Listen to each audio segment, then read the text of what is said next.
Audio Jungle.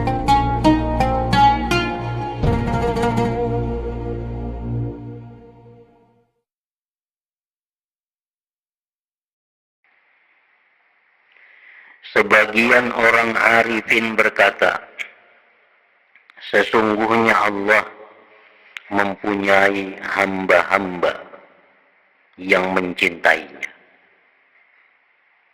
Allah ada berisian hamba, yang mana hamba itu cinta kepada Allah.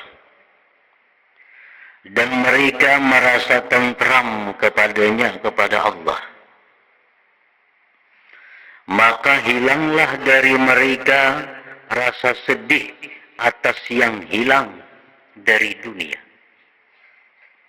Maka hilanglah dari mereka itu rasa sedih, rasa rugi atas yang hilang dari dunia. Maka mereka tidak menyibukkan diri dengan bagian diri mereka sendiri. Mereka tidak menyibukkan diri dengan urusan-urusan duniawi. Karena adalah kerajaan raja mereka, Allah Subhanahu wa Ta'ala itu sempurna. Dan apa yang dikehendakinya itu terjadi. Maka apa-apa yang menjadi bagian mereka, maka akan sampai kepada mereka. Dan apa-apa yang luput dari mereka, maka dengan baiknya pengaturannya bagi mereka. Artinya Allah Subhanahu wa Ta'ala itu ada mempunyai hamba, yang mana hamba ini cinta kepada Allah dan hatinya tentram kepada Allah.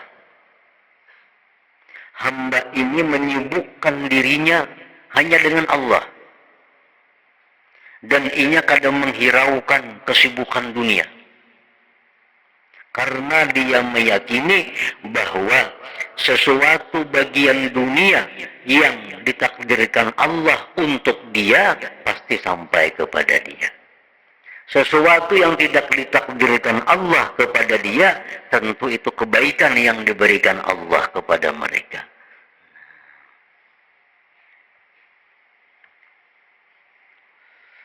Orang-orang yang menyibukkan dirinya dengan urusan dunia, itu di dalam hati orang itu ada syakkun bil qadar. Di dalam hati mereka itu ada syakkun bil qadar, ada keraguan tentang takdir Allah. Orang ini sibuk mengejar dunia, pagi sampai sore hanya urusan dunia. Akhirat sangat sedikit. Kesibukannya hanya urusan dunia. Nah, orang seperti ini dalam hatinya itu ada keraguan dengan takdir Allah. Dia menganggap bahwa usaha itulah yang memberi bekas mengumpulkan rezeki. Buktinya apa? Buktinya mulai pagi sampai sore menggeluti usaha. Berarti anggapannya usaha ini memberi bekas, membuat dia kaya. Nah, usaha ini memberi bekas, mendatangkan rezekinya. Nah, orang seperti ini ada keraguan dalam takdir Allah. Walaupun inya sendiri kadang mengaku. Inya kadang mengaku, memang takdir, percayalah, percaya. Ujarnya, tapi tingkah lakunya, praktiknya hari-hari menunjukkan hatinya itu ragu-ragu dengan takdir Allah. Itulah kebanyakan yang menimpa kaum muslimin.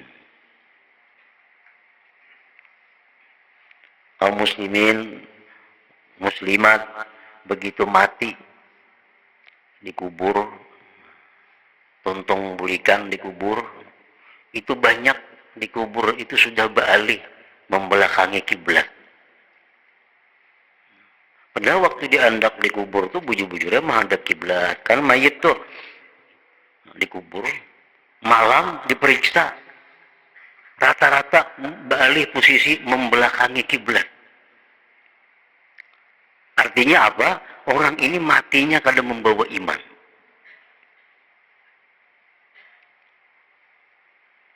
Ada 100 kubur yang diperiksa, hanya 2-3 orang yang masih utuh menghadap kiblat. Sisanya semua membelakangi kiblat. Ditanyakan kepada Abu Yazid Al-Bastami, kenapa demikian? Pada orangnya sembahyang, orangnya puasa, orangnya ahli ibadah. Abu Yazid Al-Bastami menjawab, itu adalah akibat dia ragu-ragu tentang takdir Allah. Ragu-ragu. Tapi kadang mengaku kadang ragu-ragu. Orang yang siang malam berusaha tuh, takuni dia Tuhan percayalah, percaya. Takdir Tuhan percaya. Ragu-ragu kah? Kada. Tapi gawiannya itu sudah menunjukkan isi hatinya bahwa inya ragu-ragu dengan takdir Allah. Buktinya itu yang digalutinya, itu yang menyibukkan dirinya. Nah, kalau orang yang percaya dengan takdir Allah, orang yang bujur-bujur percaya dengan takdir Allah itu dalam urusan rezeki terutamanya, berusaha itu hanya syariat. Berusaha itu hanya syariat. Berusaha itu hanya sebab. Nah, oleh karena ini menganggap bahwa usaha ini hanya sebagai syariat, usaha ini hanya menganggap sebagai sebab, lalu ini berusaha itu kada seberapa sungguh. Berusaha itu seadanya, asal ada berusaha. Berusaha kada sungguh, karena dia meyakini bahwa kekayaan itu bukan dari usaha, tapi dari takdir yang sudah ditentukan oleh Allah Subhanahu wa Ta'ala.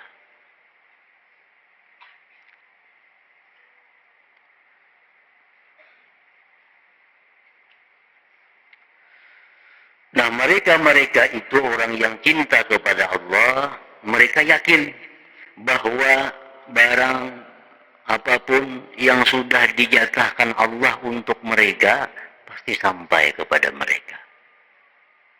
Dan bila mana Allah sudah menakdirkan kita itu untuk kita, Allah seorang yang mengulahkan sebabnya sampainya barang itu kepada kita. Jangan nak maulah seorang. Bila Allah sudah menakdirkan kita sesuatu, Allah seorang yang mengulahkan sebabnya sesuatu itu datang kepada kita. Nah, oleh karena itu orang yang cinta kepada Allah tadi, andai kata berusaha pun, usaha itu hanya sebagai sebab. Usaha mereka itu hanya sekedar mencari pahala. Karena usaha itu ada pahala-pahala dalamnya. Masuk ke pasar, baca ini dapat pahala. Masuk ke toko di waktu orang sibuk, macam-macam berdagang, ini berzikir, pahalanya luar biasa besarnya. Nah, itu dicarinya. Orang yang ingat kepada Allah di tengah-tengah orang yang lupa kepada Allah, itu seperti orang yang hidup di tengah-tengah orang yang mati. Jadi para aulia itu banyak haji yang berdagang. Kena bisukan juga ke pasar. Tapi tujuan mereka itu bukan mencari rezeki. Tujuan mereka bukan untuk mengumpulkan kekayaan. Tapi hanya adalah merupakan satu sebab. Dan tujuan mereka mencari banyak kebaikan, banyak pahala di situ.